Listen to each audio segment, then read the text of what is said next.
Welcome back. Right now, I'm joined by Andrea Samantha. She is a professional sales coach, also a top income earner, very inspiring individual. Looking forward to learning more about Andrea. How are you today? Thanks for being here. Thank you. I'm great. Thanks for having me. Very much honored to have you on our show today. I know you have overcome many obstacles and you've found yourself in a very successful moment right now. So when you look back, how have you gotten to where you are today? I'm sure that's a long journey, but if you were to summarize it, what would it be? I have always just had the attitude of you just have to make it through. And when you become an entrepreneur and do network marketing, which I thought I would never do, and start your own businesses, that's the attitude that you have to have because nothing ever goes perfectly in life and personally business. But you can always make the best of it. And I always put my best foot forward, bettering myself to help other people. And that is such a good point. Nothing really goes exactly to plan, at least not usually. So when you look No. back on your career, what did you start out dreaming of and wanting to do? So before I was in network marketing and doing the sales coaching, I was a hairdresser and I loved helping people. I loved being around people. I loved doing hair. And so my niche, network marketing, still is in the beauty industry.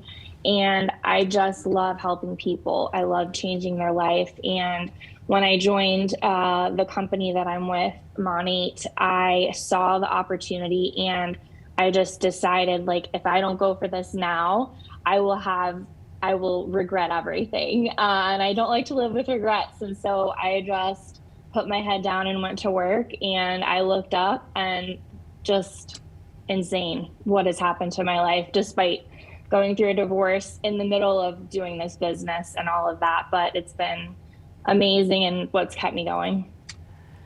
And when you consider your career as a hairstylist, what made you decide to go into that industry to begin with? And how did that progress and bring you to where you are today? I know it was a long journey, a long way to go, but it's Yeah. very interesting and actually inspiring how you went about it. So I was originally going to be a teacher. That's what I wanted to be my whole life until the summer before I started college. And I had loved doing hair. I cut my own hair for forever. My sister, everybody's hair, I always did. And there was just something I just didn't want to be a teacher anymore. And I'm glad I made that decision. I love kids, but that's not the job for me. So I went to my parents and said, I want to be a hairdresser. And the obvious assumption is you make no money, you're dumb if you're a hairdresser. And I said, it's okay if you don't support me. I'll pay for my college, but this is what I want to do. And so I finished my training and worked in an Aveda salon for my career. I progressed quickly.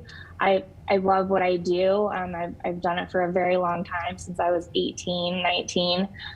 And, working on Saturdays and working at nights, it's not ideal, but when you love what you do, it doesn't really matter. And so I put in the hard work to get to where I was. I was a leader in the salon. I trained people. And so I think that's kind of what led me to realize I do have gifts and talents besides just cutting hair that I can use elsewhere. And that's proven to be true. And you do have many gifts and talents. And one of those that really stands out to me is from a young age, you were able to listen to your gut and to go for your dreams and not give into the pressure of everyone around you wanting something different for you. Have you found that to be true in other ways besides when you first made that decision to become a hairstylist instead of becoming a teacher? Yeah, it's always hard. As you get older, I'm 33. As you get older, you start to care less about what people think. But when I was younger, I really had to figure that out pretty quickly, whether I was going to go with the flow or not. And now, just on social media and, having a huge team and, making decisions to do a podcast and all of this, you're always waiting for the people who are going to tell you that you're crazy. But sometimes crazy can be a good thing. I think you have to have a certain level of that to be successful, because it's what drives you. And if you're passionate about it, just going for it. And I've learned and helped other women realize that you can be yourself.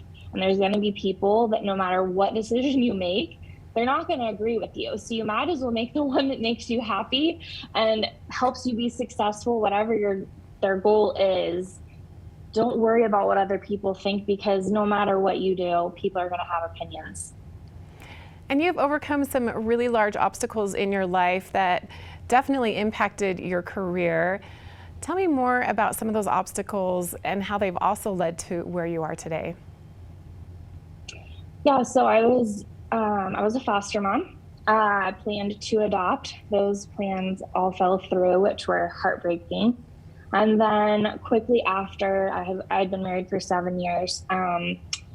I just saw that the marriage was no longer going to work. And so because of my network marketing job, I was able to financially leave. And I thought it would be a much more amicable divorce than it was. It turned out to be terrible. And I'm not going to go into details here, but it was a very traumatic time. It's been a very traumatic few years for me, for my kids, but it also has pushed me to do everything I can to better myself, to control my reactions and be the best I can for my kids. And I'm really proud. You know, I work from home, and building a business takes time. And I'm really proud to show my kids what a work ethic is. And I hope that someday they look back and see how hard I worked. And I hope that they take that into their future. I try not to have mom guilt, because I know what I'm doing is bettering us. You know, they see it. And I hope that them watching what I'm doing helps them in the future. We hear stories of people like you who become big top income earners through direct sales. But when you decided to go that route into the direct sales avenue, were you skeptical to begin with? And how were you able to become such a big earner? Yeah, I said I would never do it. Me and my best friends had a pact. It was never happening. And there was reasons. There were, different companies back in the day that just didn't operate how I thought a business should operate. And I didn't see people making money with it. And I'm not going to spend my time, with something that I'm not going to make money. I had 4 kids when I started with MONAT. So, it's got to be worth my time if we're doing this. So the product was awesome. And I'm not a salesperson, but if I believe in something, I can easily talk to you about why I love it. And then people just buy because you're sharing what you love. I was skeptical, but a few weeks in, I realized what a great team we had, what great leaders of our company that started it were, how it was a very family atmosphere. It was a win-win situation for everybody. If my team won, I won. My customers won because they love the products. And for me, that's what was important, because I'm not going to push somebody out of the way to win. Our company is new, but I chose to stick it out for 4 years and made it into the $1 Million Club, which is a really huge achievement. And I look back and I don't even know how it happened. I mean, I do, because I've worked so hard, but I'm just really thankful. You have worked incredibly hard, and now you've been able to take your successes in your business, as well as everything that you learned by overcoming these big obstacles in your life. And you're privately coaching individuals. You have this podcast. You're being able to reach out and help others now. Yeah, it's really interesting. What we talked about before about not caring about what people think. It's really hard when you've been through traumatic things to put that story out there. But what I realized is putting my story out there has helped so many people. And I get so many messages and so many people that relate to what I've been through, and that a lot of us have gone through really hard things. I'm not the only one. I'm not 1 in 50 that's had a hard time in life. And showing them that despite that, they can be successful, and how to work through those things that hold us back, the voices in our head that say you're not good enough, you'll never make money, listening to other people. And that's why I'm really excited that I have my business with my team, who I love. They're amazing. And being able to take it privately to people who are not in my circle, who can benefit from what I've learned and learned through my therapy and all of that, and apply what I've learned in business and what I've learned in how to overcome trauma to be the best you can be, so that you can be as successful as possible. Andrea, how can we all connect with you, follow along with everything you're doing, continue to be inspired by you, and listen to your podcast? Thank you. So my podcast is called Outdream Your Devils. It is on all platforms, Apple, Spotify, Pandora, and I'm on Instagram and Facebook. My Facebook is Andrea Samantha, and my Instagram handle is _Andrea Samantha.